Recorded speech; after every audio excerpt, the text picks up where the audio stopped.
revolutions, exclamation mark, US, United States, and Spanish-American independence compared. And I would like to endorse, by the way, what Philip said about the exhibit. I think it's too late to go today, but it's well worth a visit, and it's most striking, and will, I hope, embellish some of the things that will be said this evening. Now, I had thought that I might have to make something of a case for the pertinence of this subject today, but the size of the audience here this evening really renders that irrelevant. And of course the fact that there are tea parties and Bolivarians in our newspapers on a weekly basis also makes certain that the foundation of these Western Hemisphere American republics, or the republics of the Americas, remains pertinent at the beginning of the 21st century. I suppose we're motivated in terms of fashionability by the fact that 2010 has been seen as the bicentenary of the revolutions in Spanish America. Although, of course, there were juntas established in Quito and La Paz in 1809. And I'd just like to say that the Institute for the Study of the Americas, in recognition of that generally accepted bicentenary process that would take a long time, of course, to yield independence in its finality, in recognition of that, the Institute is awarding 5 scholarships. So if you're interested in that, please do look on the website. This evening we're going to have 3 speakers. They're arranged to my right. First to my right is Sir John Elliott. He's been Regis Professor of Modern History at the University of Oxford. That's between 1990 and 97. And before that, he was a professor at the Institute of Advanced Studies, Princeton, and at King's College, London. Professor Elliott, amongst his other works, is author of The Revolt of the Catalans, 1963, The Old World and the New, 1492 to 1650, which was published in 1970, and The Count Duke of Olivares, 1986. In the spring of 2006, Sir John published his magisterial work, Empires of the Atlantic World, Britain and Spain and America, 1492 to 1830, which was awarded the Francis Parkman Prize in 2007.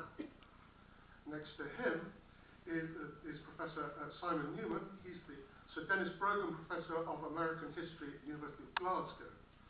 Amongst Professor Newman's publications are the following books: Embodied History, The Lives of the Poor in Early Philadelphia, 2003. And the edited volumes, Europe's American Revolution, 2006, Riot and Revelry in Early America, that sounds interesting, doesn't it, 2002, and most recently an edition of G.K. Chesterton's What I Saw in America, that was published last year. For the past few years, Simon Newman has been working on a major research project, and it's entitled The Transformation of Working Life and Culture in the British Atlantic World, 1600 to 1800, which has been funded by grants from the British Academy, the Lyceum, and indeed the British Library. And at the end there, Professor Anthony McFarlane, who's Professor of History at the University of Warwick.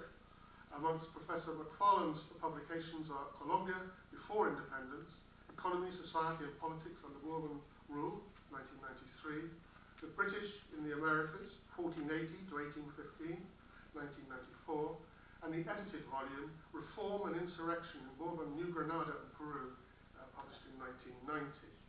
And in 1989, Anthony McFarlane was awarded the Robertson Prize by the US Conference on Latin American History.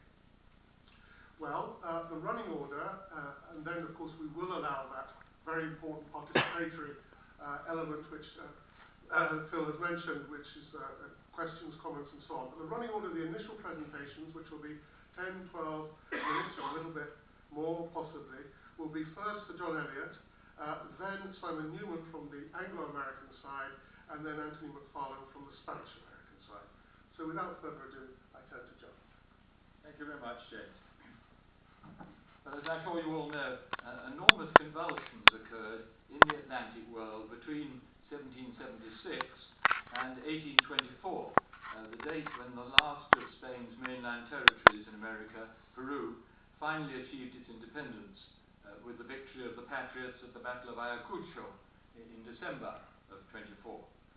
And that half-century saw not only revolutions in the British and Spanish American empires, but also, of course, the French Revolution and the Napoleonic Wars that followed in its aftermath, and the great slave revolt of 1791 in Saint-Domingue, which made Haiti an independent republic.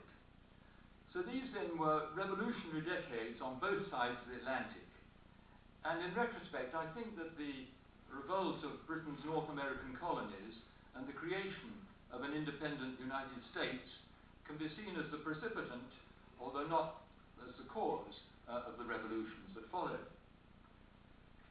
Well, during the last few years in particular, I think the ideas of historians about the British American and Spanish American independence movements have been changing as new generations come to the fore and new ways of approaching the subject have been developed. And some of the old stereotypes are being increasingly questioned and overthrown, which makes this a very interesting moment to have this kind of discussion. And one way of subverting those stereotypes is to set the North and Spanish American revolutionary movements in a comparative context, which is something I tried to do in the book that James mentioned, Empires of the Atlantic World. I think that comparative history can be a useful way of challenging received opinions. Comparison, it seems to me, helps us to escape from the parochialism and the exceptionalism that, in my view, tended to vitiate and distort our understanding of the American revolutions, both in the North and the South. And the independence movements in both British and Spanish America generated very strong national historiographies, which have really shaped the mindsets of subsequent generations. You've only got to look, for instance, at the Tea Party movement in the United States, or the current attempt in Texas to rewrite American history textbooks, to see how a particular interpretation of the past still maintains its grip on the present. Was the creation of the United States a uniquely providential event, conferring on the United States its manifest destiny as a chosen nation? Was the creation